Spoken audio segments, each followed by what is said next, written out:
Voilà. Bonsoir à tous. Ce soir, un partage un peu de circonstances, puisque nous sommes très très proches de Noël. Et comme nous avions déjà étudié pourquoi la révélation au berger de la naissance de Jésus, eh bien je me suis dit pourquoi ne pas envisager pourquoi l'intervention des mages. Quel intérêt et quel message.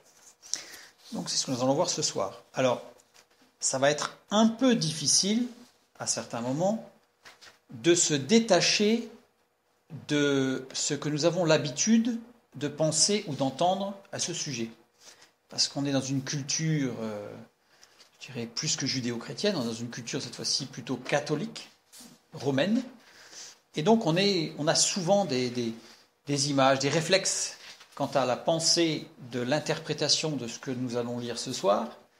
Et donc vous allez voir qu'à un moment donné, il y a certains moments, il va falloir réussir à se décoller un petit peu de ce qu'on a l'habitude ou de la manière de penser qu'on a l'habitude d'avoir pour pouvoir vraiment lire le texte. Alors commençons par une lecture. Matthieu chapitre 2, et on va lire les versets 7, 9 à 11. Donc je saute quelques versets, c'est juste pour aller plus vite. Alors Hérode, surtout que l'on connaît le passage, Alors Hérode fit appeler en secret les mages et s'enquit soigneusement auprès d'eux depuis combien de temps l'étoile brillait. Après avoir entendu le roi, ils partirent, et voici l'étoile qu'ils avaient vue en Orient marcher devant eux jusqu'à ce qu'étant arrivée au-dessus du lieu où était le petit enfant, elle s'arrêta. Quand ils aperçurent l'étoile, ils furent saisis d'une très grande joie, ils entrèrent dans la maison, virent le petit enfant avec Marie sa mère, se prosternèrent et l'adorèrent. Ils ouvrirent ensuite leur trésor et lui offrirent en présent de l'or, de l'encens et de la myrrhe. Amen. Donc ça, c'est un passage qui est très connu, que l'on a en tête très facilement. Donc nous allons voir quelques petites choses. Alors ceux qui ont suivi nos dernières études sur l'année passée et l'année encore d'avant, ou qui les ont réécoutées il n'y a pas longtemps, vont voir qu'il y a des petites choses que je vais répéter parce que ça me semble important de bien comprendre ce qui se passe. Première hypothèse. Cette étoile qui brillait, une comète. Donc, plusieurs ont émis l'hypothèse qu'il s'agissait d'une comète qui a traversé le ciel et qui a donc, de fait, conduit les mages jusqu'à Jésus. Une étude astronomique montre qu'aucune des comètes répertoriées à ce jour n'a pu être visible à cette date. C'est-à-dire qu'en fait, sauf si c'était une comète qui est apparue une seule fois et qui ne reparaîtra pas, auquel cas ça ne s'appelle pas une comète, puisque le terme de comète indique que c'est cyclique. Donc ça serait un astéroïde à la limite qui serait passé, mais il n'y a pas de comète possible. Deuxième hypothèse, une nova, c'est-à-dire une étoile qui explose à un moment donné dans l'univers, et puis par l'explosion de la nova et de la supernova, et bien en fait il y a un éclat lumineux qui donne l'impression peut-être de la naissance d'une étoile et qui aurait pu orienter les mages. Donc les deux plus proches datent de 134 avant notre ère et de 123 de notre ère. Donc il n'y en a aucune à l'époque de Jésus. Voilà. Celle qui est juste avant, c'est en moins 134, et celle qui est juste après, c'est plus 123. Donc ça ne peut pas être une nova. Alors il y a les travaux d'un astronome qui s'appelle M. Kepler en 1606 qui a découvert qu'il y a eu la conjonction de Jupiter et de Saturne dans la constellation du Poisson. Donc là c'est de l'astronomie, c'est-à-dire qu'en fait il y a eu un alignement, on va dire, de planètes qui a donné un point de surbrillance. Cette configuration ne se retrouve qu'en 8690 et en moins 7. Non.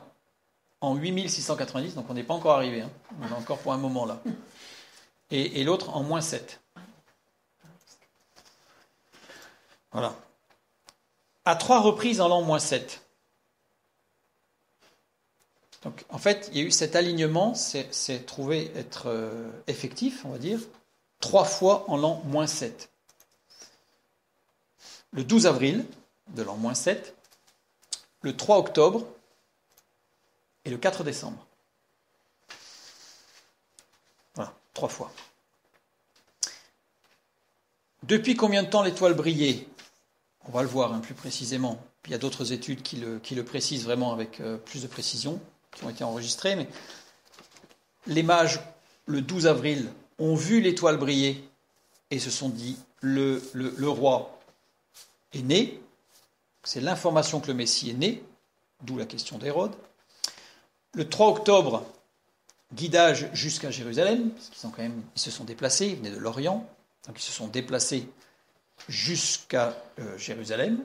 Donc ils ont revu l'étoile le 3 octobre en arrivant à Jérusalem. Et le 4 décembre, alors oui, quand ils aperçurent Idontes, qui, ayant vu l'étoile, il y a un petit mot qui n'est pas traduit, ayant vu l'étoile, c'est de nouveau, ayant vu de nouveau l'étoile, ils furent saisis d'une très grande joie. Donc ça veut dire qu'en fait, ils ne l'ont pas vu tout le temps. Ils l'ont vu à un moment donné, et ils l'ont vu à nouveau par la suite. Et le 4 décembre, c'est l'arrivée à Bethléem, quand ils ont vu de nouveau l'étoile. Avant, on a marché devant eux. Je suppose qu'on va le voir avec. On va en parler un petit peu après. Alors, je ne vais pas étudier tout avec précision, mais on va voir ce qui s'est passé. En fait, là, on sait que les mages ont été guidés, sachant que l'étoile, elle n'est pas apparue tel un flash lumineux, donc elle est restée quelques heures, puisqu'elle a suivi les mouvements un petit peu de l'univers en rotation. Et donc, ils ont suivi l'étoile à un moment donné, et ensuite, elle n'y était plus, et elle est réapparue. Donc, elle est apparue le 12 avril, elle est apparue le 3 octobre, et elle est apparue le 4 décembre. C'est l'origine du poisson d'avril. C'est-à-dire que l'origine de la blague le poisson d'avril, au tout départ, à l'époque des premiers chrétiens, les chrétiens affirmaient que le Messie, fils de Dieu, était né en avril, puisqu'il est né début avril. Alors, il est né entre le 1er et le 3 avril. Alors là, vous allez me dire, oui, mais c'est le 12 avril qu'est apparue l'étoile. Oui, mais le 12 avril, c'est dans le calendrier grégorien. Or, nous avons déjà vu une fois qu'entre le calendrier julien et le calendrier grégorien, il y a un décalage de 10 jours, en raison de, comment ça s'appelle, des années bissextiles, etc., des petits décalages. Et donc, quand on dit le 12 avril, c'est dans le calendrier, que je ne dise pas de bêtises, il ne faut pas que je dise de bêtises, c'est lequel c'est en grégorien. Et donc la Bible, alors voilà, ça dépend. Maintenant, on va dire début avril, c'est parce que les premiers chrétiens, eux, étaient dans le calendrier julien. Donc pour eux, c'était 10 jours avant, donc c'est-à-dire le 2 avril. Donc les chrétiens affirmaient que le Messie, fils de Dieu, était né début avril, et c'était la grande blague du siècle, du premier siècle, à savoir, ces gens-là, ils sont complètement rigolos parce qu'ils pensent que le fils de Dieu est né au mois d'avril, donc c'était une grosse blague. Et comme le symbole des chrétiens, c'était le poisson, eh bien, ils se moquaient des chrétiens en disant poisson d'avril. Voilà, le fameux poisson d'avril. Alors, on va parler un tout petit peu du poisson d'avril, j'en profite, juste parce que c'est une sorte de petite parenthèse. Alors, initialement, c'est donc une moquerie à l'encontre des chrétiens, c'est ce que je viens de dire, ceux qui croient dans le Messie. Le poisson, en grec ancien, se dit ictus, ictus. Ictus, c'est un acrostiche. C'est-à-dire que chaque lettre est la première lettre d'un mot, ou d'un groupe de mots. Première lettre, ce qu'on appelle le I, iota. Jesus, Jésus. Christos, Christ. Théou, de Dieu. Ouios, Fils. Soter, Sauveur. Donc la phrase qui était utilisée, c'était Jésus-Christ, Fils de Dieu, Sauveur. Jésus-Christ, Sauveur, Fils de Dieu, enfin après on met dans l'ordre qu'on veut, mais c'est ce qui a servi en fait, c'est pour ça que le poisson a été utilisé. Ce n'est pas la seule raison, on va le voir, mais c'est l'une des principales raisons qui fait que les chrétiens ont utilisé le poisson comme symbole pour se reconnaître. Surtout qu'au départ, ils étaient persécutés, donc il leur fallait un signe discret, alors après ça s'est su, mais au départ ça ne se savait pas, et donc le signe discret c'était qu'entre eux, ils se repéraient par le dessin d'un poisson, d'un ictus justement, ictus, qui était une sorte de profession de foi en même temps. Jésus-Christ, Fils de Dieu, Sauveur. Alors, il existe des épitaphes en numismatique. Alors la numismatique, c'est quoi ? C'est tout ce qui est l'étude des monnaies et des médailles. Donc, chez les Romains, il existait une forme, dans tous les cachets et les pièces de monnaie ou les médailles, les médaillons, il y avait une forme qui permettait de reconnaître quelqu'un et de donner l'importance à la personne. C'était la manière de le nommer. On donnait son nom, sa filiation paternelle et sa fonction. Je donne un exemple.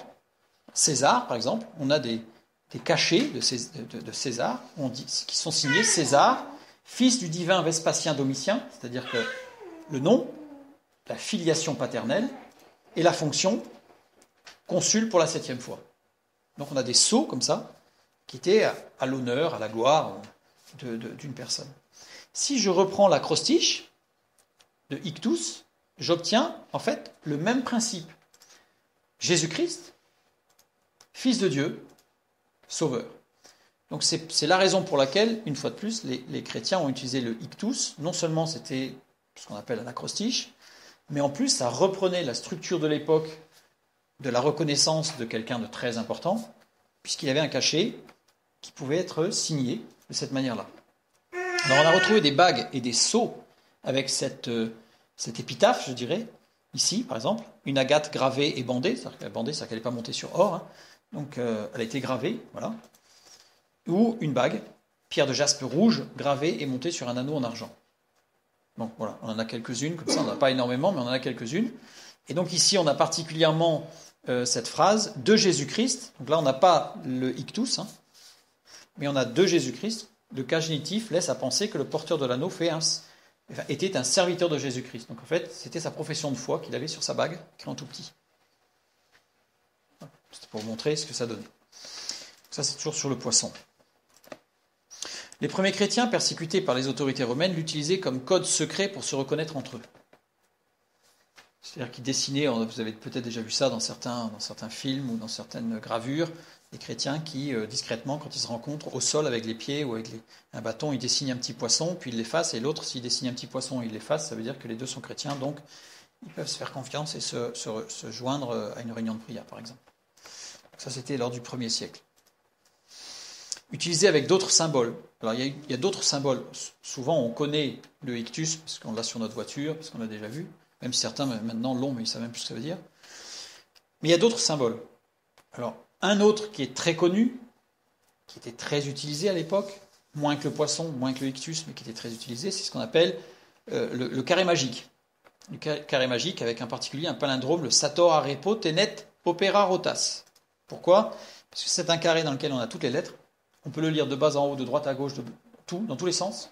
C'est un palindrome, donc il se lit de la même manière. Les lettres de la phrase sont inscrites dans un carré. Voilà. Je vais pas plus, je passe parce que c'est pas ceux qui voudront pourront lire. Alors il y a des traductions possibles du texte. C'est pas forcément très correct non plus, mais le laboureur arepo, donc ce serait quelqu'un qui s'appellerait arepo, utilise les roues, c'est-à-dire une charrue, comme forme de travail. Le semeur tient avec soin les roues. Le créateur, par son caractère terre à terre, maintient l'œuvre de rotation. Voilà. On ne sait pas trop. Ce que l'on sait, c'est que c'était surtout utilisé parce que ça faisait un anagramme. Pater noster, notre Père. Voilà. Les lettres, en fait, étaient un anagramme de Pater noster, notre Père, donc le début de la prière de Jésus, le Notre Père. Et donc c'est pour ça que les chrétiens l'utilisaient comme signe de reconnaissance, le fameux carré magique du sator arepo. Enfin, en général, on dit que les deux premiers mots. Sator arepo. Voilà. Alors, maintenant, le signe, ce qui était très important, c'était le signe du poisson. En fait, parce que le signe du poisson, non seulement est un acrostiche, mais on aurait pu trouver d'autres mots avec d'autres acrostiches. Là, en particulier, ce qui intéressait les chrétiens du 1er siècle, c'est qu'il y avait un rappel du signe de Jonas. Alors, pour bien voir ce que c'était que ce signe de Jonas, je renvoie vers une étude qui est enregistrée, qui est sur YouTube, qui permettra de savoir quel est exactement ce signe de Jonas. C'est le signe des 3 jours et 3 nuits dans le ventre du poisson. Et il y a ce poisson, justement, qui est symbolique de la mort de Christ et de sa résurrection. Rappel de la multitude des pains et des poissons, enfin de la multiplication, par contre, des pains et des poissons. Donc là, on a encore le poisson. On a le rappel de la pêche miraculeuse avec les 153 gros poissons. Donc 153 gros poissons, il y a une raison bien particulière, une fois de plus. Rappel de la parabole du filet. Là, je renvoie vers l'étude sur la parabole du filet. Et rappel de l'appel de Jésus à devenir des pêcheurs d'hommes. Donc ce poisson, en fait, est porteur d'énormément d'images bibliques et du message de Jésus-Christ. Rappel de la pêche par Pierre du poisson avec un statère dans la bouche. Enfin bref, le poisson est, je dirais, un signe, un symbole, une manifestation à maintes reprises de la puissance de Dieu et de l'œuvre de Jésus-Christ. Donc c'est aussi pour ça que le ictus a été choisi plutôt qu'autre chose. Voilà. Et sachant que le poisson avec le statère dans la bouche rappelle toute l'œuvre, tout le salut de Christ, puisque à un moment donné, il a fallu que Pierre paye l'impôt avec cette pièce trouvée dans la bouche du poisson. Or, l'impôt était lequel? C'était le rachat du peuple qui avait été conquis par les Romains. Donc, vous voyez toute l'image de l'œuvre de Jésus-Christ. Maintenant, on va revenir sur notre étoile, sur nos mages. C'est un peu éloigné, mais c'est pour comprendre un peu le signe de tout ce qui s'est passé. Le signe de l'étoile était prophétisé. Donc, ce n'est pas quelque chose qui est arrivé avec surprise. En Nombre 24, 17, la prophétie de Balaam, où il est dit « Je le vois, mais non maintenant, je le contemple, mais non de près. Un astre sort de Jacob, un sceptre s'élève d'Israël, il perce les flancs de Moab, et il abat tous les enfants de Seth. » L'astre, Kokavb, qui veut dire étoile, et qui veut dire aussi prince. Donc, un prince sort de Jacob, un sceptre s'élève d'Israël, il perce les flancs de Moab. Alors, ce qui est intéressant, c'est que Moab se trouve à l'est d'Israël, avec des montagnes, d'où il perce les flancs de Moab. Et l'étoile guidant les mages qui venaient de l'est, eh bien justement, elle est venue en Israël par Moab. Donc, on voit la description est assez précise. On va le voir un peu après. Plus qu'assez précise, elle est très précise. Jésus est appelé l'étoile du matin, dans Apocalypse 22, 16. Et Jésus dit de lui, « Je suis l'étoile brillante du matin ». Apocalypse 22, 16. Maintenant, qu'en disent les mages? La Bible nous parle de Jésus, l'étoile du matin, celle qui se lève, le prince qui sort. Et dans Matthieu 2, 2, justement, les mages dirent, « Où est le roi des Juifs qui vient de naître? Car nous avons vu son étoile en Orient, et nous sommes venus pour l'adorer. » Là, on va regarder de très près. Où en grec, pou. Pou, qui exprime une inférence très forte. Alors, inférence très forte, ça veut dire quoi, inférence? Ça veut dire que là, la parole de Dieu nous fait un résumé de ce qu'ont dit les mages, en fait. Parce que les mages, pour en arriver à cette question, ont fait énormément d'observations, de réflexions. Voilà, quand on dit qu'il y a une inférence très forte, ça veut dire qu'il y a énormément de réflexions derrière. Et l'emploi de pou implique, c'est pas une question que ça tient où il est. C'est quelque chose qui nécessite une énorme réflexion, une tension, je dirais une attention toute particulière pour résoudre le problème. Donc les mages ont beaucoup réfléchi. Voilà. Et surtout des éléments d'observation. Ça veut dire qu'ils sont arrivés à la conclusion qu'il était là, et c'est pas la peine de leur dire qu'il n'est pas là, parce qu'ils sont sûrs qu'il est là. Voilà, c'est ce que ça veut dire. Donc où est-il? On ne sait pas du tout où il est. On sait qu'il est là. Maintenant, précisément où? Surtout que ce mot pou désigne un lieu proche, très proche. Donc ils ne se posent pas des questions à des milliers de kilomètres. Ils savent qu'il est tout proche de là. Donc les mages savaient qu'il était là. Où est le roi des Juifs? Ô, celui qui est le roi des Juifs. Donc c'est bien, c'est pas un au hasard, hein. C'est celui-là, celui qui est né là, qui vient de naître là. Alors qui vient de naître, j'ai fait la petite flèche pour montrer que normalement il y a un mot qui est placé là, et ce qui fait que le qui vient de naître, il aurait fallu traduire où est celui qui vient de naître, le roi des Juifs. Vous allez me dire, ça ne change pas grand-chose, ça change un peu. Ça change un peu. Le mot, c'est tektéis. Tektéis, c'est un mot très particulier. C'est un apax. Très rarement employé dans la littérature grecque. Donc ce n'est pas un apax de la littérature grecque non plus, mais il est très rarement employé. J'ai réussi à en trouver juste un texte dans la Souda qui parle de Sophocle, qui est un texte du IVe siècle avant Jésus-Christ, une sorte de dictionnaire, mais c'est très rare. Vient du verbe tikto. Tikto qui veut dire qui vient de naître. Bon, jusque-là, tout va bien. Il est conjugué au participe aoriste passif. Ça veut dire quoi? Ça veut dire qu'il était, littéralement, il était, il est et il sera. Quoi qu'il soit fait. Quoi qu'il soit fait. C'est-à-dire que, très souvent, quand il y a une naissance, même dans le système de royauté, c'est un prince. Et il va devenir roi. Là, les mages, par l'emploi de ce verbe, disent « il est déjà roi ». Donc c'est un nouveau-né qui a déjà l'onction royale. Ce n'est pas un nouveau-né qui va devenir roi, dans l'emploi de ce verbe, ils reconnaissent que c'est déjà, et en pire que ça, comme il y a l'aoriste participe, ça veut dire qu'il était roi, il est roi, et il sera roi. Donc on a vraiment une définition de Jésus-Christ, roi éternel. Ce mot est construit à partir de deux racines. Première racine, qui veut dire bien-né, quelqu'un de bien-né. Alors bien-né dans le sens qui possède une relation personnelle et directe avec le roi, avec l'autorité suprême.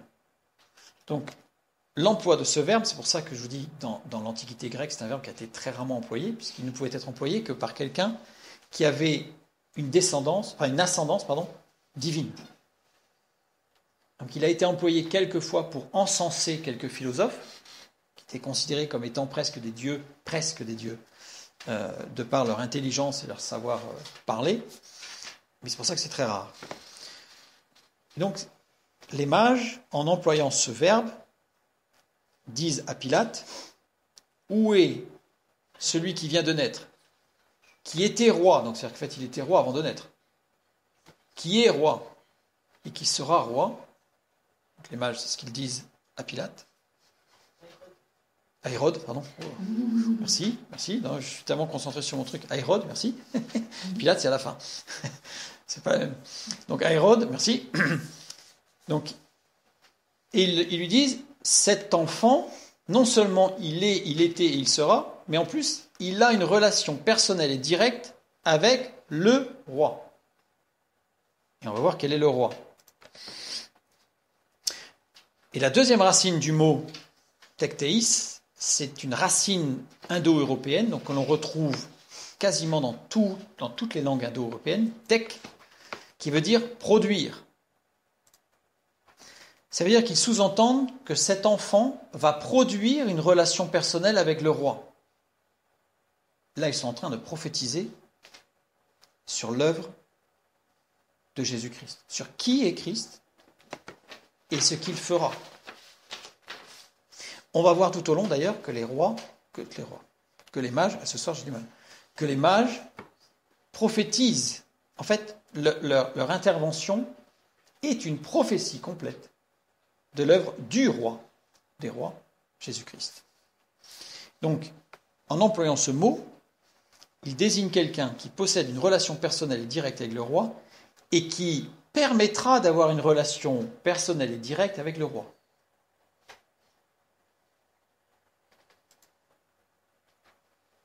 C'est un terme fort et prophétique. J'aurais même pu dire un terme très fort.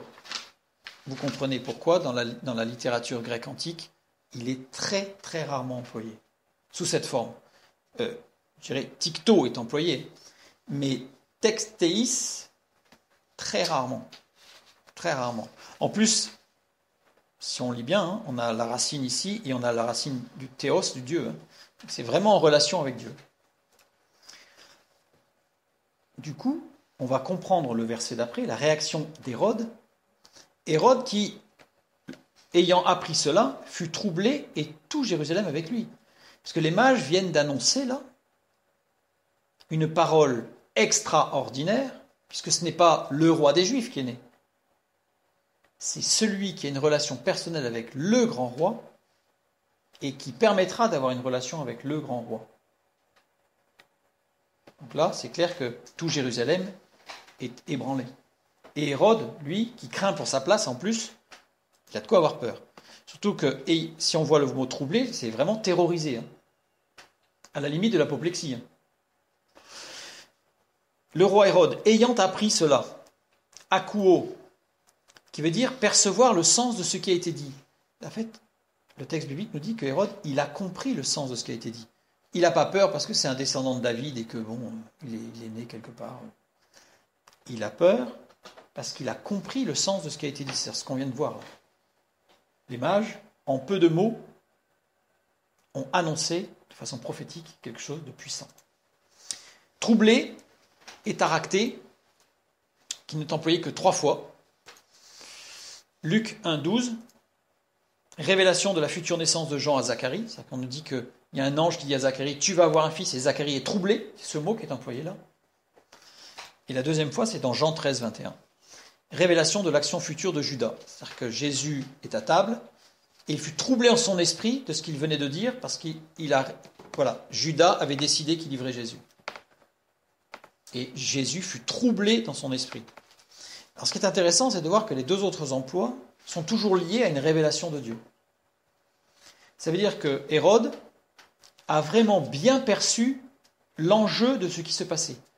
Parce que certains pensent que Hérode avait peur parce que pour sa place, en tant que petit roi, parce qu'il n'était pas vraiment roi.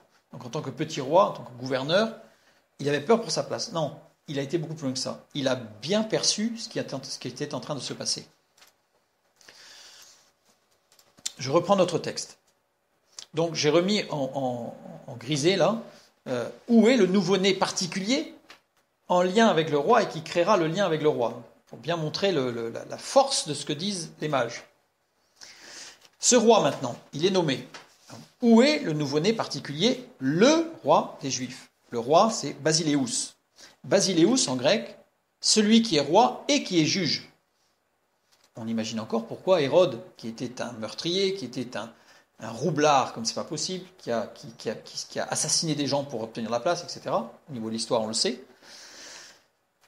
Là, les mages lui disent à lui où est quelque part l'élu, le roi des rois et le juge de toute chose.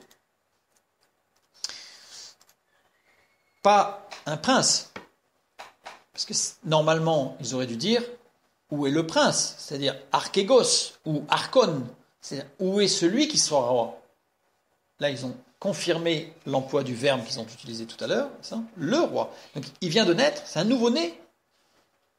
Il est encore allaité, mais il est le roi et le juge, déjà. Là, ils affirment quelque chose de fort. Ils ne disent pas le prince, ils disent celui qui est roi et juge. Pas celui qui sera, celui qui est roi et juge. Donc il est déjà dans sa fonction de roi et de juge.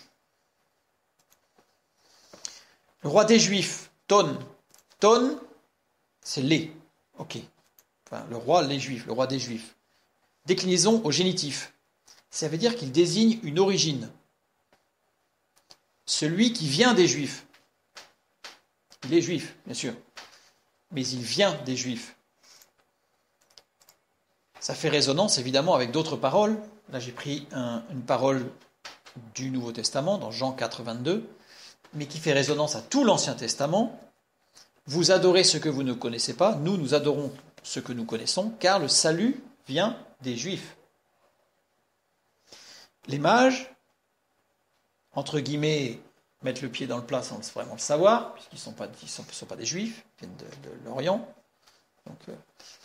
Et ils affirment à Hérode, alors d'autant plus que Hérode, quand on regarde au niveau de l'histoire et de sa famille, a une très grande culture du judaïsme, donc il sait très bien de quoi on parle. Il sait très bien de quoi on parle. Donc là, ils annoncent où est celui qui est roi, qui vient de naître, celui qui est roi et juge, parce que le salut vient des Juifs. Parce qu'à la limite, les mages auraient pu très bien dire où est le roi. Mais non, le roi des Juifs, celui qui vient des Juifs.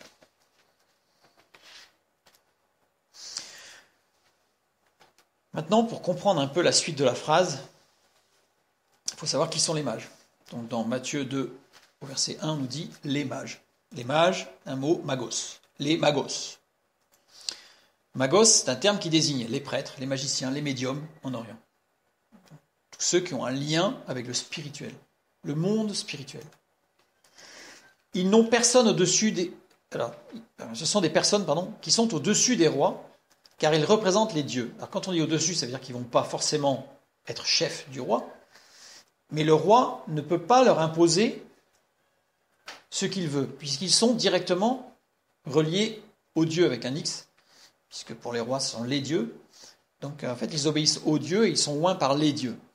Donc ces personnes-là, les magos, sont des intouchables. Sont des intouchables qui n'ont qu'un seul chef, leur Dieu. Et là, eux, qui sont au-dessus des rois, affirment « Nous sommes venus pour l'adorer ». Ça veut dire que par cette phrase-là, ils reconnaissent que ce roi-là est un dieu. Je dis un dieu pour l'instant. Je me mets à la place d'un mage, d'un médium, d'un magicien, d'un prêtre qui vient de l'Orient, du Moyen-Orient, voire de l'Orient extrême. Donc, en une seule phrase, on va voir tout ce que ces mages disent à Hérode. Ils lui disent non seulement c'est le roi et juge qui vient des Juifs, et en plus, nous, mages, où on doit soumission à personne d'autre qu'à Dieu, on vient pour l'adorer. Donc ils reconnaissent qu'il est Dieu, ou qu'il est un Dieu. On va voir. Nous sommes venus, erkomai, arriver d'un lieu vers un autre.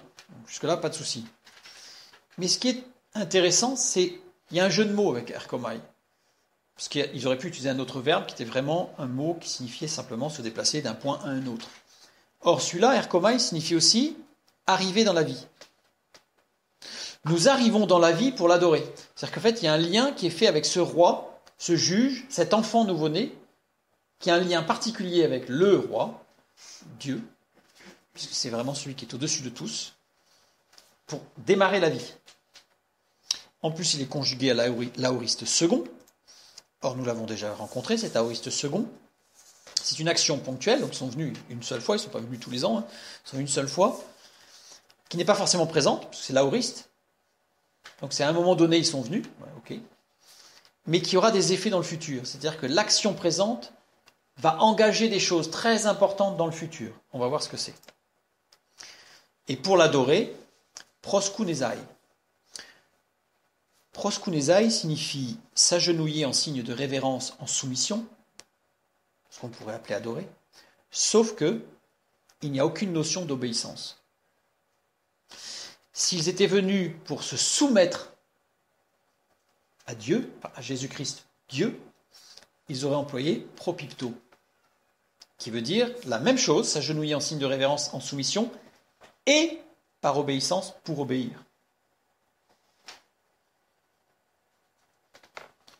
On voit la différence, par exemple, avec, dans l'étude que nous avons menée sur le démoniaque guéri par Jésus, les deux démoniaques avec les pourceaux, on voit qu'à un moment donné, les hommes s'agenouillent, mais ils ne sont pas dans l'obéissance à Jésus-Christ, ils sont dans une soumission parce que Jésus est au de l'autorité et tout genou fléchira devant lui.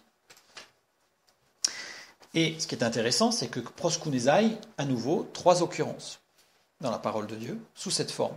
Ici et dans Apocalypse 19:10 et 22:8. Et c'est quand ? Eh bien, c'est quand Jean s'apprête à s'agenouiller devant l'ange qui lui parle. C'est-à-dire qu'à 2 reprises dans l'Apocalypse, un ange donne des paroles de connaissance ou de révélation à Jean, et Jean s'apprête à adorer. C'est proskunezai qui est utilisé, cet ange. Et l'ange lui dit non, parce que l'ange lui-même n'a pas une autorité. C'est Dieu qui est l'autorité. Donc, ça veut dire qu'il y a bien cette notion spirituelle, mais ça rappelle un petit peu Naaman qui demande à Élisée que Dieu me permette de m'agenouiller dans le temple quand je serai avec le roi de Syrie. Mais en fait, je ferai un anachronisme, mais je ne fais que me proskunezai, vous voyez ? Je me propipto pas. C'est-à-dire que je n'ai aucune soumission, c'est un faux Dieu, je le sais, mais en soumission à mon roi, je suis obligé d'obéir, donc voilà. Il n'y a pas de soumission, voilà. Juste l'acte. Les mages s'inclinent devant l'autorité divine du nouveau-né. Mais, moi, je comprends pas trop. Parce que là, les exemples que tu donnes sont plutôt des exemples négatifs à part Jean. Les mages, ils adorent, donc c'est quand même. Ah ben, on va voir. Là, pour l'instant, il parle à Hérode. Ils n'ont pas vu encore Jésus, là. Là, ils ne l'ont pas vu. Il parle à Hérode. Il dit, bon, voilà, nous, on a vu qu'on sait qu'il y a un Dieu, là. Il y a un homme-dieu, quelque part, là, qui est né, là. D'accord. Donc, on vient... respect, voilà. Respect. Respect, ça ne veut pas dire soumission, ça ne veut pas dire plein de choses. Hein. C'est respect.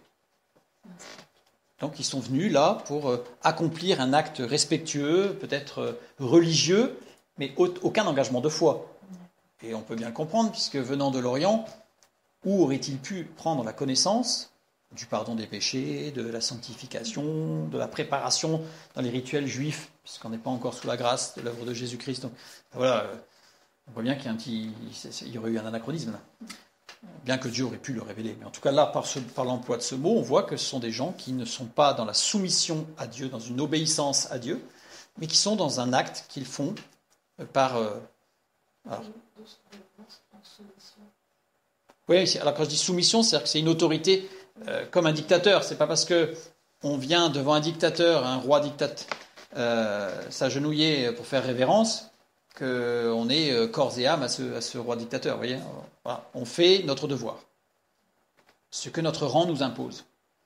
Mais pourquoi le but c'était quoi de devenir son mage, enfin leur mage?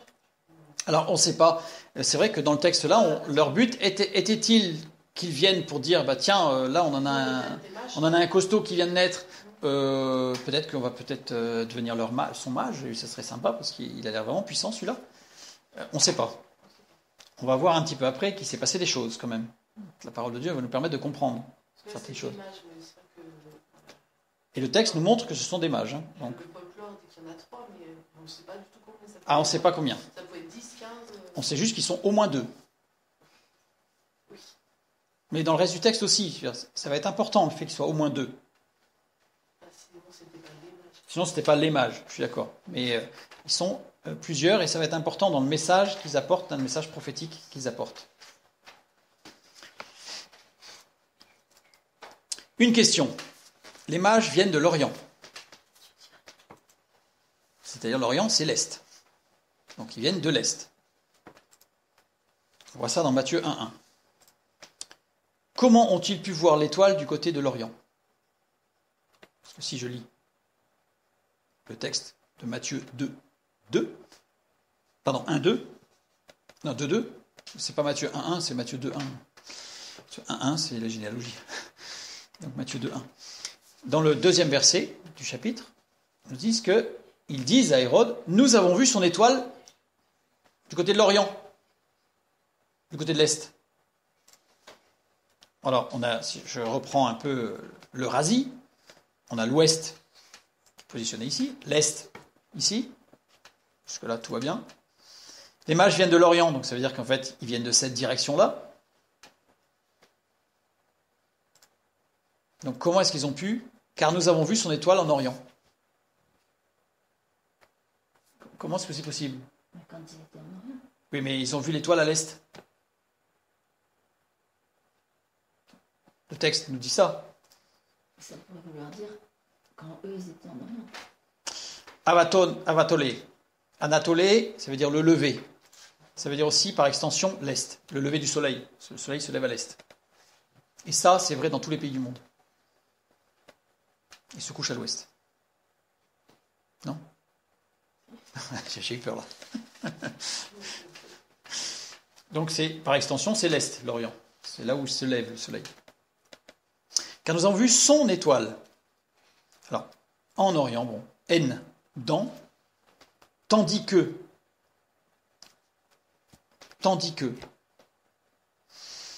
et son étoile, autou, la même étoile. Nous avons vu la même étoile, tandis que, et il y a un petit mot qui n'est pas traduit, T. T, qui veut dire, désigne une circonstance, une expérience. Tandis que nous étions en Orient, on a fait une expérience. On a vu la même étoile quand on était en Orient. Je vous ai dit tout à l'heure, l'étoile, elle n'est pas apparue tout le long. Ils ont vu l'étoile suffisamment longtemps pour confirmer certaines choses, dont on va un tout petit peu parler, mais dont on reparlera au mois de janvier. Donc, ils ont expérimenté, ils ont vu des choses, ils ont observé, ils ont fait plein de choses, ils ont réfléchi, ils ont analysé. Ils en ont déduit qu'il fallait y aller. Donc c'est ce qu'ils disent. Les mages relatent leur première observation de l'étoile quand ils étaient dans l'Est. Et c'est pour ça d'ailleurs que Hérode va leur dire, alors vous m'avez raconté que vous aviez déjà vu cette étoile, mais depuis combien de temps vous l'avez déjà vue? Parce que là, il va calculer quel âge a l'enfant. Parce que l'objectif, c'est de le tuer, on le sait. Le 12 avril, Voilà, leur première expérience, leur première observation de l'étoile, c'était le 12 avril. Ensuite, ils ont marché, j'ai mis entre guillemets par la foi, puisqu'ils n'avaient pas la foi, on peut en parler, mais par la foi dans le sens où ils ne la voyaient plus l'étoile. Donc ils sont partis et ils ont marché sans rien voir.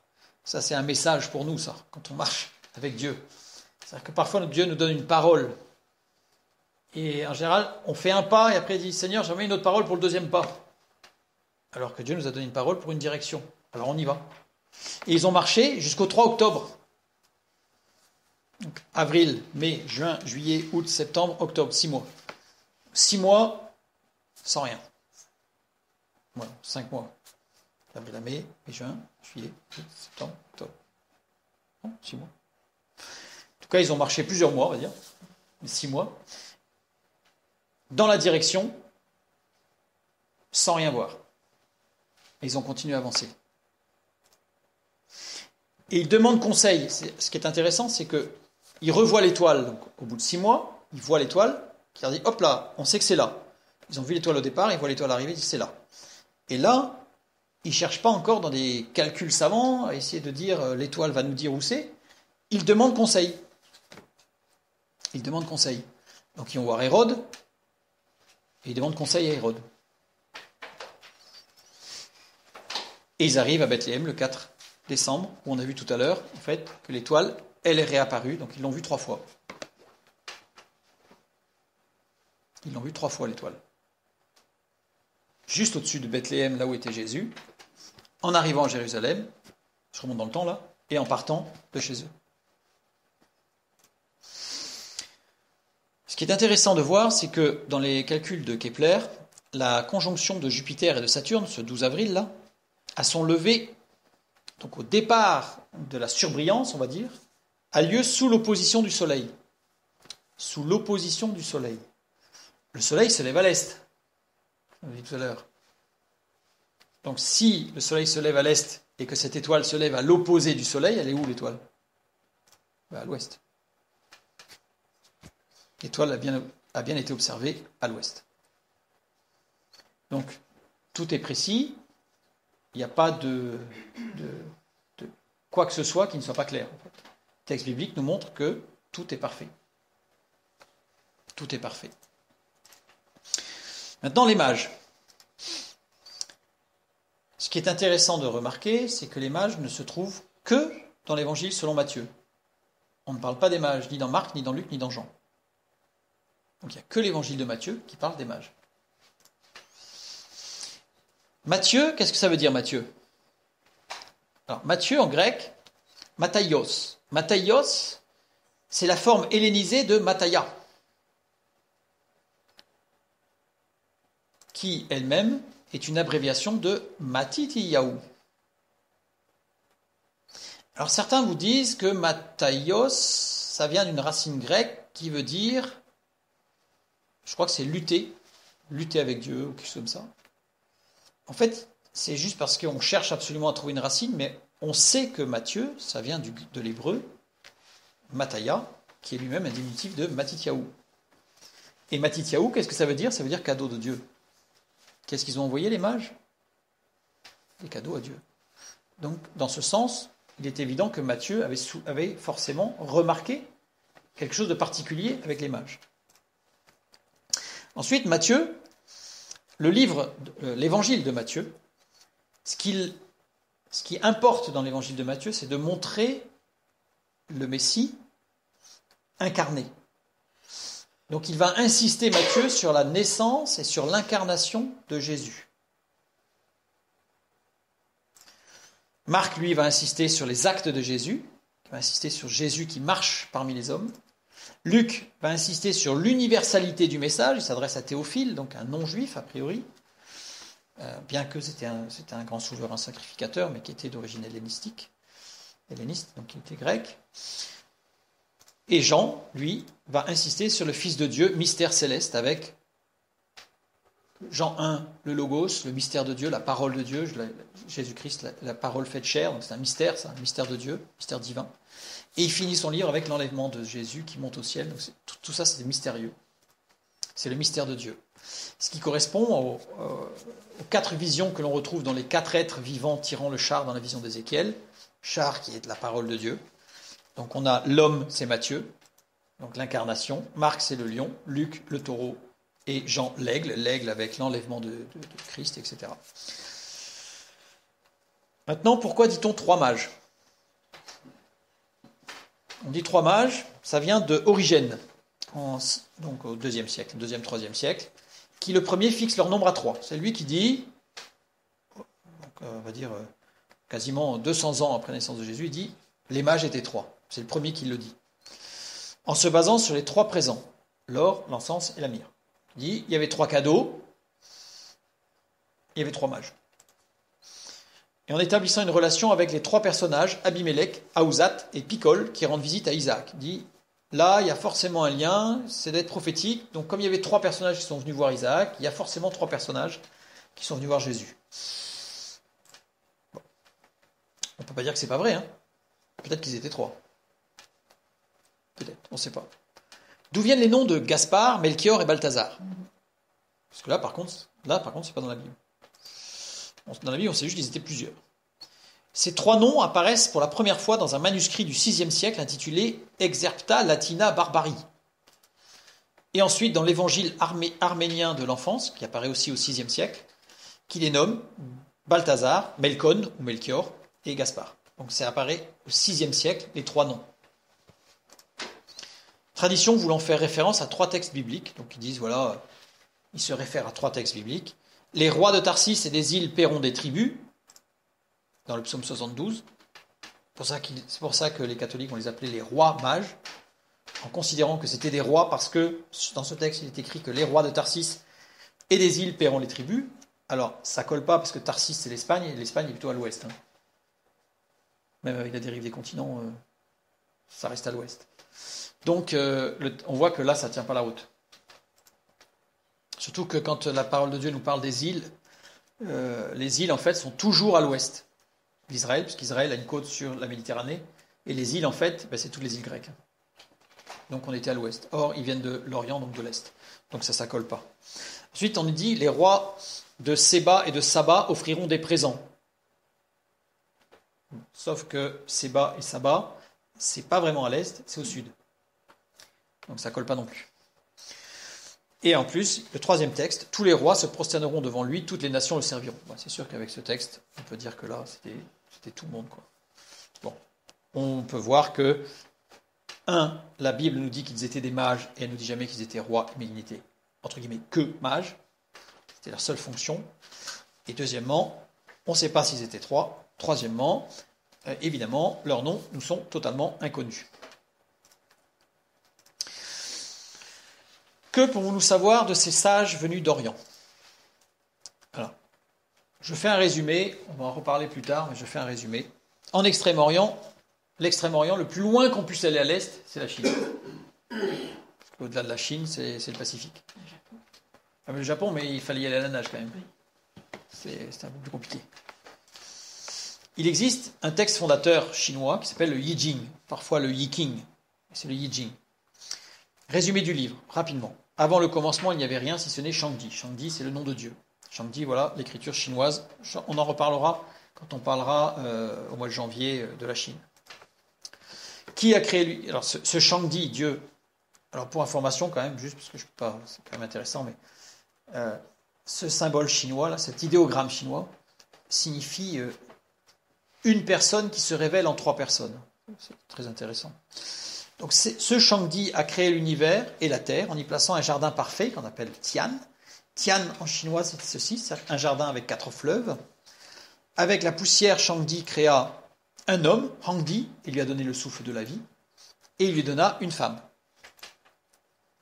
Avec pour seule interdiction de manger de l'arbre de la sagesse. C'est-à-dire qu'il n'avait pas le droit, donc ça c'est dans le livre chinois, le Yijing, qui a été écrit en 2000 avant Jésus-Christ, approximativement. La seule chose, il pouvait tout faire, l'homme, dans le jardin avec sa femme, sauf manger de l'arbre de la sagesse. Le serpent ancien, ou dragon, selon la traduction de l'idéogramme chinois, suscita le désir, yan, chez la femme. Ce désir est symbolisé par une femme qui hésite entre 2 arbres.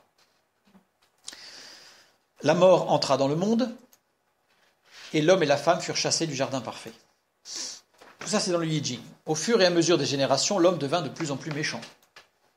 Au point que Shangdi, Dieu, dut envoyer un déluge universel, qui s'appelle Hong. Hong. Mais Dieu trouva un homme juste, en chinois, Nuo. Nuo, voilà comment ça s'écrit, auquel il fit construire une arche, Fangsu, pour sauver sa famille et les animaux. L'auteur du Yi Jing est Fuxi, qui dit dans le Yi Jing, je suis l'un des fils de Nuo. Donc l'un des fils de Noé. Et il écrit que Shangdi leur a révélé quelque chose. Qu'après 4 périodes de 500 ans, alors moi j'ai mis entre guillemets, entre parenthèses 500 ans, puisqu'il ne parle pas de période de 500 ans, mais on sait que les Chinois accordaient une durée particulière aux grandes périodes, c'était 500 ans, en particulier dans les dynasties. Donc 4 périodes, a priori 500 ans. Shangdi enverrait son fils, qui mourra pour permettre à tous les hommes de retrouver la communion avec lui. Et ceci est écrit afin que les sages qui liront ce livre le reconnaissent. C'est écrit dans le livre, dans le Yi Jing, et dans le Yi Jing c'est écrit, Dieu nous l'a donné pour qu'on l'écrive, pour que les sages puissent le reconnaître, ce Fils de Dieu. Car, quand ce Fils de Dieu paraîtra, une étoile les guidera jusqu'à lui. Ça, c'est ce qui est écrit dans le Yi Jing, un livre chez les Chinois. Les Chinois, c'est à l'Est, et la parole de Dieu nous dit que c'était des sages, des mages qui venaient de l'Est. Je reviens dans la parole de Dieu. Matthieu 2,1. Jésus étant né à Bethléem en Judée, au temps du roi Hérode, voici, des mages d'Orient arrivèrent à Jérusalem. Pourquoi j'ai pris cette carte? Alors, nous verrons plus tard qu'il y avait un petit village en Chine. Alors, dans le Yi Jing, il est dit donc que Hangdi, le premier homme, a été chassé du jardin d'Éden, du jardin parfait, par l'Est. Et donc, il nous dit que le Yi Jing nous dit que l'homme a marché et qu'il a marché, toujours vers l'Est. Et qu'à un moment donné, ses descendants sont arrivés au bout de l'Est. Et ils se sont établis là. Et ils sont devenus pêcheurs, dans un tout petit village. Ce petit village s'appelait Shaddai. Et en mémoire de ce petit village et de ce qui s'est passé pour Hangdi, le premier homme, le premier empereur chinois s'est fait appeler Hangdi, même nom, et il opérait un sacrifice annuel, tous les ans.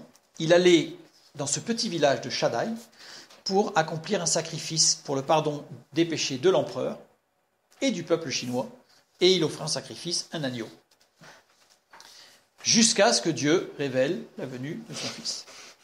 Dans ce petit village, Shaddai, qui s'est développé et est devenu une ville qui s'appelle aujourd'hui Shanghai.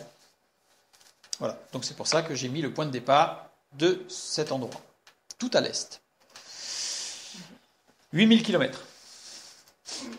L'étoile parut à 3 reprises, en l'an 7 avant notre ère, c'est ce que nous avons vu. Le 12 avril, information que le Messie est né. Le 3 octobre, arrêt en Israël à Jérusalem. Donc ça veut dire que les mages sont partis, a priori, on peut imaginer qu'ils sont partis le 12 avril, peut-être qu'ils sont partis le 13 ou 14, faisons des calculs, ils sont partis le 12 avril, et ils sont arrivés le 3 octobre. Quasiment 6 mois de marche. Entre 45 et 60 km par jour sur 174 jours. C'est exactement la distance que peut parcourir un chameau, ou d'autres animaux de somme qui portent. Et donc c'est ce que, en général, les nomades, les bédouins, tous ceux qui marchent avec des animaux sur des longues distances, ce sont à peu près les distances qu'ils font quotidiennement, pour ne pas épuiser les animaux. Donc ça correspond. Et le 4 décembre, confirmation à Bethléem, donc ils sont avec Jésus. Donc tout est logique. Maintenant, le verset 11. Les mages entrèrent dans la maison, virent le petit enfant avec Marie, sa mère, se prosternèrent et l'adorèrent. Ils ouvrirent ensuite leur trésor et lui offrirent en présent de l'or, de l'encens et de la myrrhe. Ils se prosternèrent, cette fois-ci, c'est pipto. Pipto, s'agenouiller en signe de révérence, en soumission, avec obéissance. C'est intéressant. Et l'adorèrent, proskuneo, s'agenouiller en signe de révérence, en soumission, sans intention d'obéissance. Bizarre. Gardez en mémoire qu'ils étaient plusieurs. Certains se sont convertis quand ils sont arrivés devant l'enfant. Ça rappelle les deux larrons sur la croix. Il y en a un qui s'est converti, pas l'autre. Prophétiquement, Jésus est venu pour ceux qui le reconnaîtront comme sauveur, pas pour tout le monde. Tout le monde ne sera pas sauvé. Tout le monde n'ira pas au paradis. Et donc là, on a encore prophétiquement ce message. Certains des mages, alors s'ils étaient deux, c'est un, s'ils étaient plusieurs, c'est une partie du mage, on ne sait pas combien. Mais là, il n'y a pas de conjugaison plurielle comme chez nous, c'est pas marqué. C'est se prosterner, c'est l'NT. En grec aussi, donc c'est-à-dire qu'a priori, ils étaient. Les deux sont au pluriel, donc moi j'aurais tendance à penser qu'ils étaient au moins 4. Ouais, c'est ça. J'aurais tendance à penser qu'ils étaient au moins 4. Voilà. Là, on fait des comptes, on fait des mathématiques. Mais voilà, les deux sont au pluriel, donc a priori, ils étaient au moins 4. Ils étaient au moins 4, ouais. Donc, pipto prokousneo, ça veut dire qu'il y en a au moins 2 qui se sont convertis quand ils ont vu. Et en plus, le texte biblique nous donne ce détail. Ils entrèrent dans la maison. Erkomai. Erkomai au participe aoriste second. Ça veut dire en entrant avec le sens d'un impact sur le futur. C'est-à-dire que la Bible, en employant cette conjugaison, nous dit qu'en entrant, ils ont été saisis. En entrant, c'est vrai. C'est bien vrai. Ça faisait 2000 ans que notre livre nous disait que Dieu allait envoyer son Fils. On a vu son étoile, on a suivi, et c'est vrai. Imaginez la tête de Thomas quand Jésus s'est présenté à lui en lui disant « Mets tes doigts dans mes plaies et mets ton poing dans mon côté. » D'être face, il en avait entendu parler, mais quand on est devant, là c'est la révélation, là. C'est la révélation. Donc en entrant, ils ont la révélation. Donc en entrant, certains se sont convertis, mais pas les autres. Ils ont été frappés aussi, mais ils ne sont pas convertis. Ça nous rappelle Jean 20, 29. Jésus dit « Parce que tu m'as vu, tu as cru, heureux ceux qui n'ont pas vu et qui ont cru. » Et par ailleurs, Ésaïe 55, 11, « Ainsi en est-il de ma parole qui sort de ma bouche. Elle ne retourne point à moi sans effet, sans avoir exécuté ma volonté et accompli mes desseins. » C'est-à-dire que le texte, en mettant le participe aoriste second dans « ils entrèrent », montre que tous ont été frappés. Tous ont reçu la révélation. Mais avec cette révélation, certains ont choisi de plier le genou pour adorer véritablement et se convertir à ce bébé roi et juge, Dieu lui-même, et les autres, non. Mais prophétiquement, là aussi, ces mages, même ceux qui ne se sont pas convertis, ont réalisé un geste prophétique puisqu'ils se sont agenouillés devant l'autorité du roi. Comme il est écrit dans la parole de Dieu. « Je le jure par moi-même, la vérité sort de ma bouche, et ma parole ne sera point révoquée. Tout genou fléchira devant moi, toute langue jurera par moi. » Donc c'était prophétique au temps de Jésus, mais c'était aussi prophétique pour son retour à Jésus.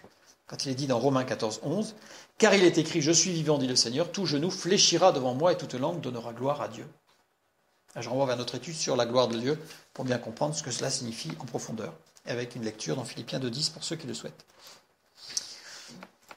Je reprends notre texte. Alors maintenant, on va aller plus loin. On a vu que certains se sont convertis, certains des mages. Et là, il y a une chose importante, c'est que le point-virgule n'existe pas dans le texte original, et le « et » qui est ici non plus. Vous allez me dire, ça ne change pas grand-chose.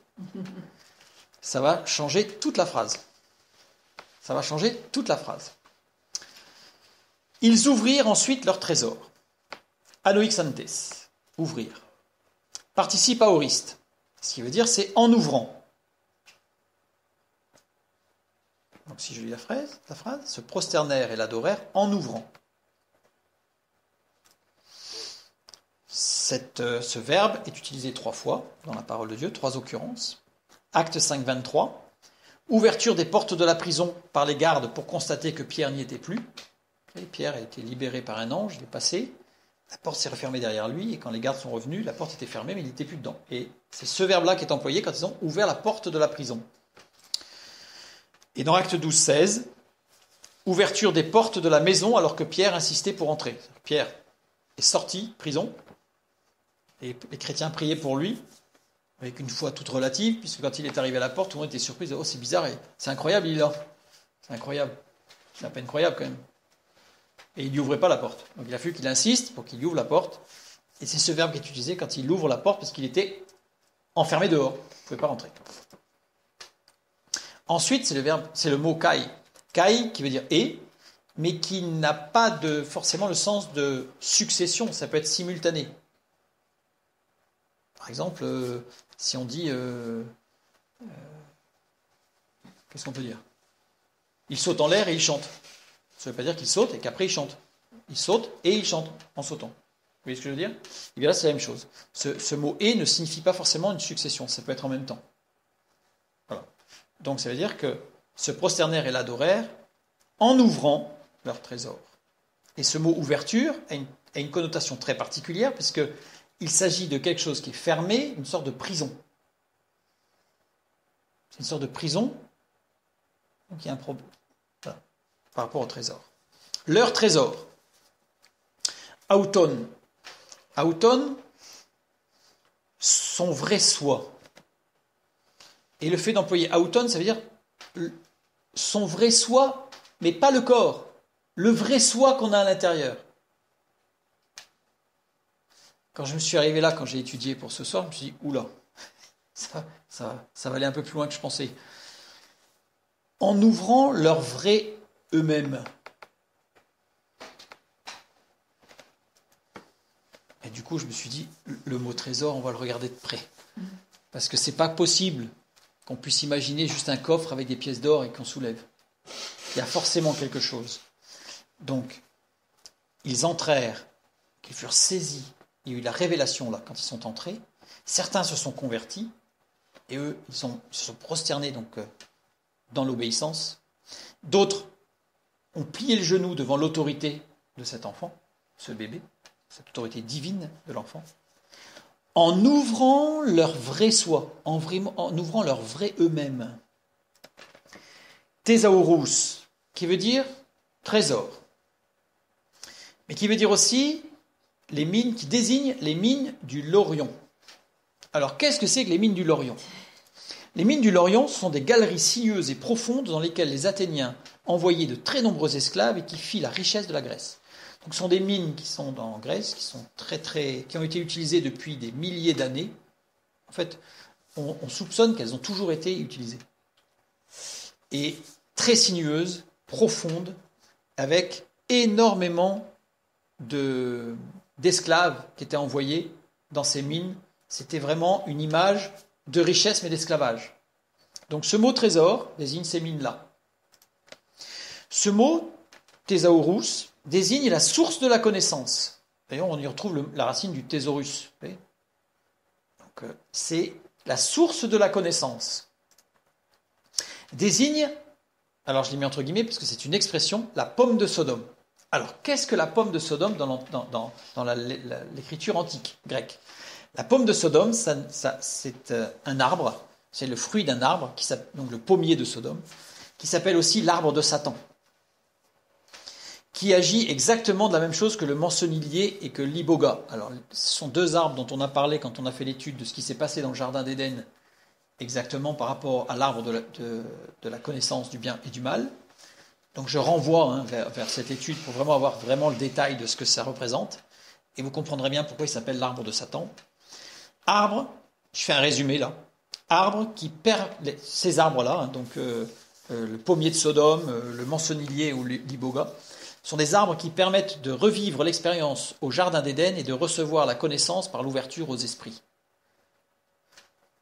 J'ai mis entre guillemets, c'est une citation d'ethnologue. C'est une citation d'ethnologue. Donc ce n'est pas une citation de mystique, de marabout ou de chaman. C'est une citation d'ethnologue. Voilà, pour bien comprendre ce que désigne ce mot thésaurus. Voir la chute dans le jardin d'Éden, que s'est-il passé? Là, il y aura beaucoup plus d'informations et tout le détail de ce que cela représente. Et thésaurus désigne aussi la tombe d'un mort. C'est-à-dire quelque chose de très fermé, parce que l'image, en fait, pourquoi? Parce qu'en général, le mort s'en va avec tous ses secrets qui sont scellés à jamais. Donc c'est pour ça que thésaurus désigne aussi la tombe d'un mort dans la littérature antique grecque. Un homme qui part avec tous les secrets qui sont scellés à tout jamais. Dans la parole de Dieu, ce mot a 3 occurrences. Vous remarquerez qu'à chaque fois, c'est 3 occurrences. 3 occurrences. Et les 2 autres se trouvent dans Matthieu chapitre 6, versets 19 et 20. Nous lisons: Ne vous amassez pas des trésors sur la terre, où la teigne et la rouille détruisent et où les voleurs percent et dérobent, mais amassez-vous des trésors dans le ciel, où la teigne et la rouille ne détruisent point et où les voleurs ne percent ni ne dérobent. Ce texte, parole de Jésus, en fait, au travers de ce que veut dire thésaurus, signifie, c'est comme si Dieu nous... Enfin, la question, on pourrait résumer, c'est où mettons-nous toute notre énergie? Là, je fais allusion aux mines de l'Orion. Toute l'énergie, un engouement terrible, où est-ce qu'on a mis notre énergie? De qui ou de quoi sommes-nous esclaves? Sommes-nous esclaves de Christ? Doulos? Ou sommes-nous esclaves de nos passions et de nos sens? Quelle est notre source de connaissance? Dans quelle tombe sommes-nous? Oh, c'est bizarre ça. Romains 6,8. Or, si nous sommes morts avec Christ, nous croyons que nous vivrons aussi avec lui. C'est-à-dire qu'en fait, on doit passer par la mort en Christ pour vivre éternellement avec Christ. Donc, voilà. Ce mot thésaurus, ce trésor, en fait, c'est tout ce qui fait notre nous, au plus profond de nous. Et les mages, en tout cas ceux qui se sont convertis, ont ouvert leur trésor, ont ouvert tout ce qui était à l'intérieur, leur source de connaissance. C'était des médiums, c'était des magiciens, et ils ont ouvert leur source de connaissance, ils ont ouvert ce qui était pour eux le pommier de Sodome, ils ont ouvert ces mines profondes, c'est tout ce qui était dans leur cœur sinueux, etc. etc. Oups. Donc j'ai remis en bleu cette fois-ci pour changer légèrement, pour donner un peu plus de cohérence au texte. Donc ils entrèrent dans la maison, virent le petit enfant avec Marie, sa mère, se prosternèrent et l'adorèrent en ouvrant leurs propres trésors intérieurs, c'est-à-dire ce qu'eux considéraient comme des trésors, ce qui était fermé à l'intérieur, ce qui était vraiment quelque chose de secret, d'intime. Ils l'ont ouvert à un bébé. Faut imaginer la situation quand même. On a des hommes qui sont empreints de savoir, certes, spiritisme, etc., mais qui sont remplis de savoir astronomique, etc., et qui s'ouvrent à un bébé. Ils lui offrirent en présent de l'or, de l'encens et de la myrrhe. Ils lui offrirent prosénenkan, 7 occurrences. Très intéressant. Qui veut dire amener, donner tout ce qui est à soi. C'est-à-dire que là, on va commencer un petit peu à décoller de ce qu'on a l'habitude d'entendre et de lire sur ce passage.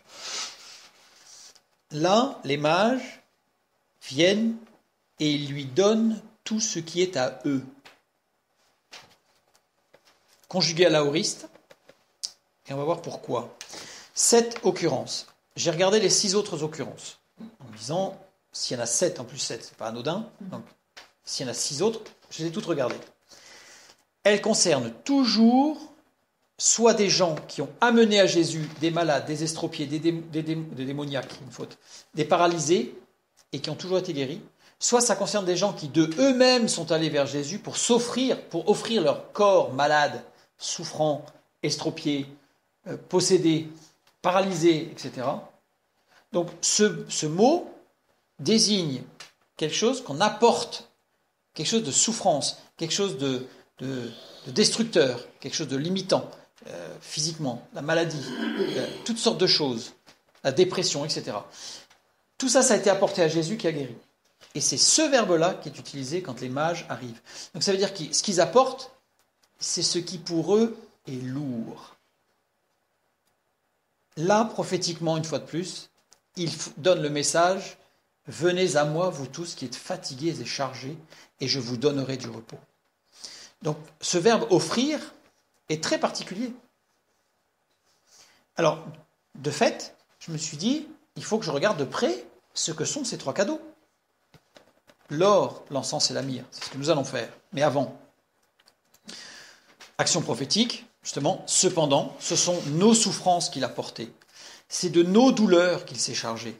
Et nous l'avons considéré comme puni, frappé de Dieu et humilié. Mais il était blessé pour nos péchés, brisé pour nos iniquités. Le châtiment qui nous donne la paix est tombé sur lui, et c'est par ses meurtrissures que nous sommes guéris.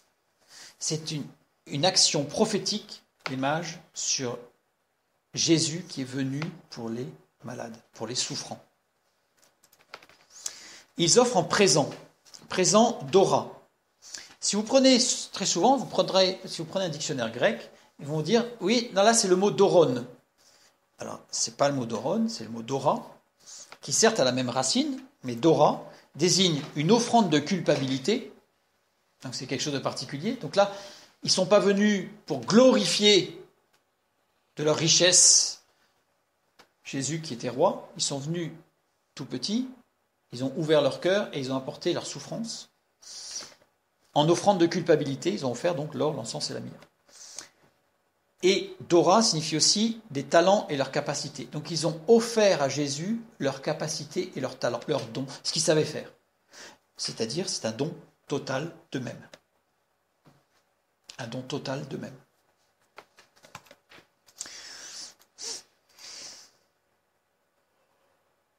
Je continue. Maintenant, j'ai changé, ils lui offrirent leur être intérieur, puisqu'en fait, voilà, on voit que c'est toute leur souffrance, tout ce qu'ils avaient à l'intérieur, ils ont tout offert. Et on n'a pas de l'or, de l'encens et de la myrrhe, on a virgule, l'or, donc ils ont fait leur souffrance, virgule, l'or, virgule, l'encens, virgule, la myrrhe. Ce qui donne un sens différent. L'or, le mot or, chrysone. Chrysone désigne exclusivement de l'or couplé avec d'autres choses précieuses. Ça peut être des pierres précieuses montées par exemple sur une bague en or, sur un collier en or. Ça peut être des armoiries dans lesquelles il y a de l'or, il n'y a pas que de l'or. Ça peut être des vêtements avec des boutons en or, à ce moment-là on utilisera le mot chrysone. Donc c'est-à-dire que ce sont des choses qui contiennent de l'or, mais pas exclusivement. Et ce ne sont que des choses de très, très grande valeur, bien sûr. On met rarement de l'or sur quelque chose qui va à la déchetterie. Donc, choses de valeur, mais qui contiennent de l'or. Mais ce n'est pas que de l'or, c'est... Voilà. Tout ce qui contient de l'or. Ce mot chrysone est dérivé de l'hébreu charut. Charutz, donc c'est dérivé en fait des langues sémitiques, et donc de l'hébreu et de l'araméen, mais de l'hébreu. Charutz, qui veut dire objet tranchant et pointu pour percer. En général, comme il y avait une connotation extrêmement forte, on va le voir dans cet objet, c'est un objet très particulier qui était en or. Voilà. C'est pour ça qu'il y a un lien. Cet objet, ce charutz, en or, était utilisé pour percer les oreilles. Percer les oreilles, ça voulait dire c'est un signe d'esclavage. Prenez dans l'Ancien Testament, l'esclave qui voulait servir son maître, il lui perçait le lobe de l'oreille sur la porte. Un homme ou une femme qui avait les oreilles percées, c'était un homme ou une femme esclave. Donc c'était avec ce charutz que l'opération était effectuée. Et c'était avec le charutz aussi que l'on circoncisait. Donc la circoncision était faite à l'origine avec cet objet tranchant et qui était, comme c'était une action spirituelle, la circoncision par rapport à Dieu, eh bien en fait c'était un objet précieux qui était assimilé, qui était soit en or, soit assimilé de l'or. Le charutz.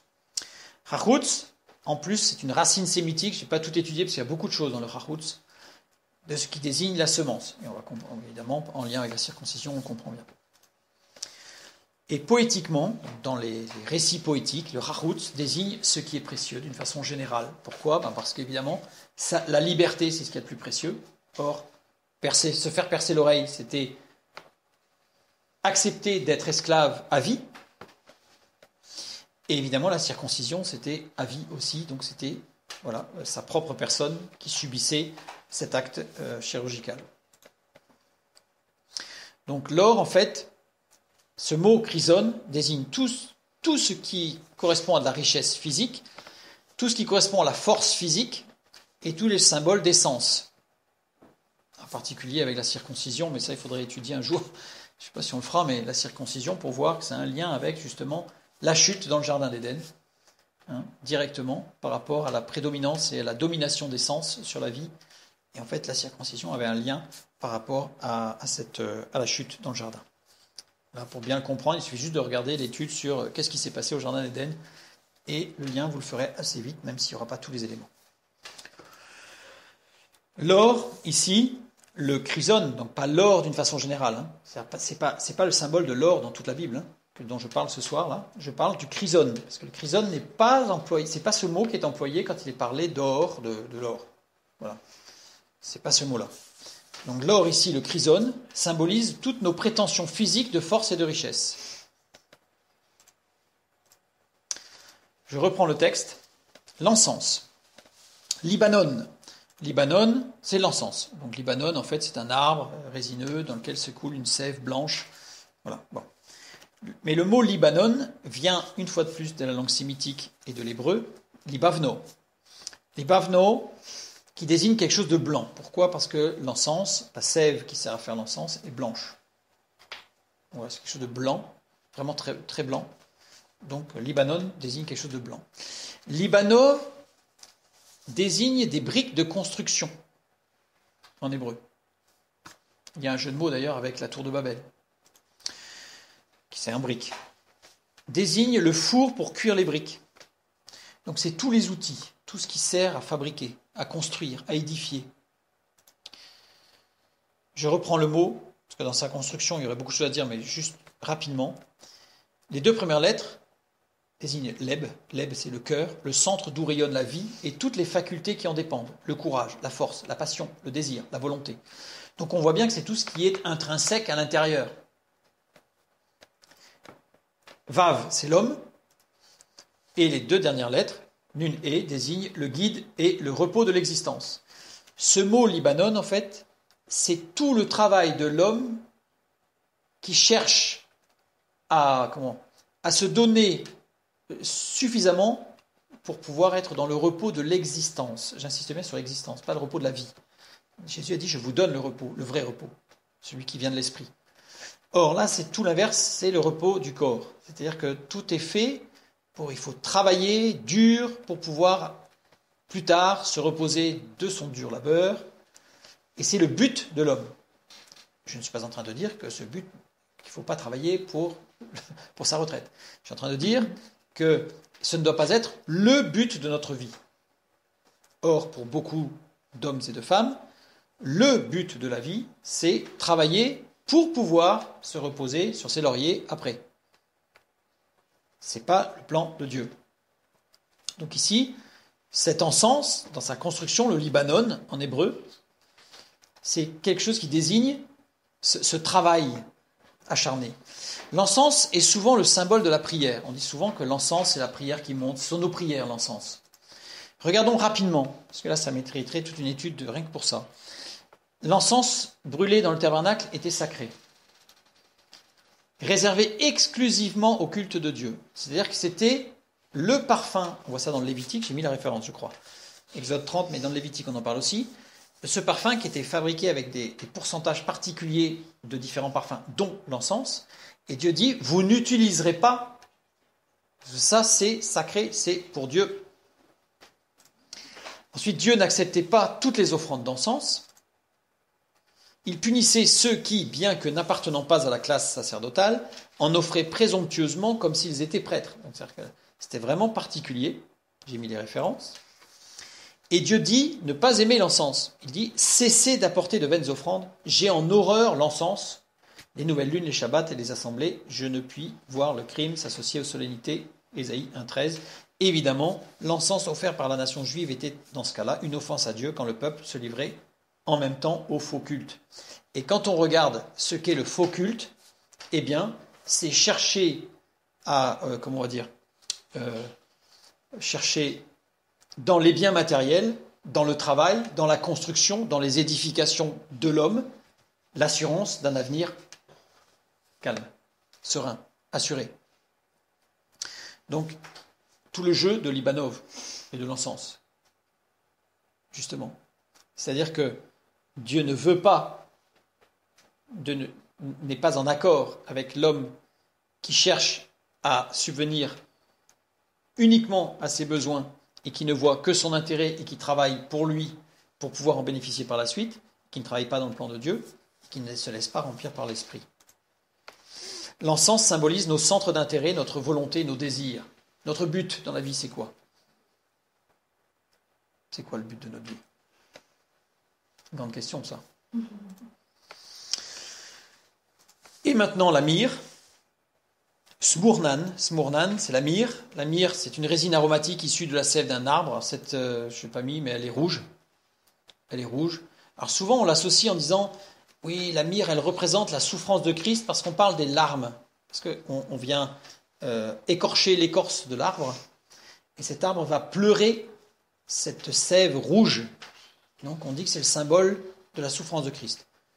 Sauf que si on regarde, l'encens est relevé exactement de la même manière. Donc ce n'est pas, pour moi, ce n'est pas la bonne interprétation, parce qu'elle n'est pas exclusive. Alors pourquoi interpréter la myrrhe de cette manière-là et pas l'encens? Curieux, puisque c'est exactement le même procédé.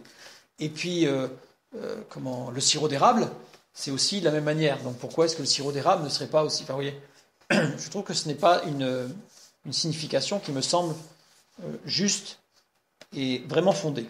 Alors elle est intéressante, mais je pense qu'il y a mieux. Le mot myrrhe dans l'Ancien Testament est utilisé puisque c'est mort. Mort. La première racine désigne tout ce qui est intellectuel, puisque mort, meim, alors meim vav, mot, et la racine similaire à meim et, ceux qui connaissent, et meim et est dans tout ce qui est intellectuel. Et le reish, c'est le principe. Donc c'est le principe de l'intellectualisme, le principe de la réflexion, le principe de l'analyse, le principe de la philosophie. Racine qui désigne une domination par la tête remplie. C'est rigolo parce que cette racine, en fait, l'écriture initiale, c'était une tête remplie d'eau. L'eau, c'est l'image du monde. Donc remplie d'eau, pas de l'eau de l'esprit, mais remplie d'eau. Et cette tête remplie d'eau, c'est elle qui domine. Donc c'est l'intellectualisme ou la philosophie. La myrrhe représente la philosophie, tout ce qui est intellectuel. L'or, l'encens, la myrrhe, c'est trois cadeaux. N'oubliez pas qu'il n'y a pas de deux et que c'est une virgule, que les mages ont offert leur souffrance et ils ont offert l'or, l'encens et la myrrhe, c'est-à-dire tout ce sur quoi ils s'appuyaient, leurs connaissances intellectuelles, leur force physique, leur sagesse, tout.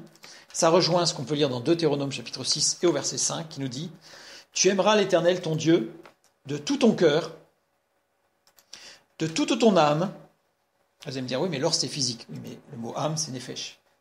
Et on a déjà vu plusieurs fois que nefesh désigne le corps et non pas l'âme. Le cœur c'est l'âme d'ailleurs. De toute ta force, et de toute ta force c'est méod. Méod en hébreu c'est tout le principe de la création est dans le méod tov, dans le très bon. Méod, c'est tout ce qui va être de l'esprit. De l'esprit. Et donc, tu aimeras l'Éternel ton Dieu, de tout ton cœur, de toute ton âme, de toute ta force. Eh bien, je dirais que les mages, dans l'action d'ouvrir leur cœur, on a bien compris l'action prophétique de l'action de Jésus-Christ qui vient guérir les malades, les souffrants, nos souffrances. Et ils ont donné l'or, l'encens et la myrrhe, c'est-à-dire qu'ils ont entériné ce que Jésus va dire d'ailleurs dans son ministère, quand il dira « Tu aimeras ton prochain comme toi-même », le premier commandement, et l'autre c'est « Tu aimeras le Seigneur ton Dieu de tout ton cœur, de toute ton âme, de toute ta force ». Jésus répète cette base fondamentale de l'amour de Dieu. Eh bien les mages, je dirais prophétiquement, dès la naissance du Messie, de Jésus, eh bien l'ont mise en pratique, je dirais, puisqu'ils ont aimé, ils ont donné un exemple de leur amour, de ceux qui se sont convertis, de leur amour pour Jésus-Christ dans leur conversion, c'est-à-dire qu'ils ont tout donné. Ils ont donné leur souffrance, ils n'ont pas gardé de souffrance pour eux, et ils ont donné toute leur base intellectuelle, leur base de savoir, tout, ils ont tout donné à Dieu. Les mages sont un message fort pour nous, c'est qu'en Jésus-Christ, dans nos vies, si nous acceptons Jésus dans nos vies, Comme nous avons vu tout à l'heure, le mot erkomai qui veut dire venir d'un endroit à un autre, mais qui veut dire aussi venir à la vie, eh bien si nous venons à la vie en Jésus-Christ et acceptons Jésus, notre Sauveur, alors nous devons lui apporter nos souffrances, les choses les plus profondes, les plus intimes que nous puissions avoir, c'est à Dieu qu'on les apporte. Il nous donnera du repos, le vrai repos de l'esprit. Et nous devons lui apporter tout ce qui nous sert physiquement de gloire, de richesse, d'espérance. Dans notre volonté, nous devons lui donner tout, notre courage, notre volonté, nos désirs. Et nous devons lui donner aussi toute notre sagesse, parce qu'il n'y a pas de sagesse humaine qui tienne devant Dieu. Soyons remplis de l'esprit et nous vivrons pleinement cette vie avec Dieu. Que Dieu vous bénisse et à bientôt.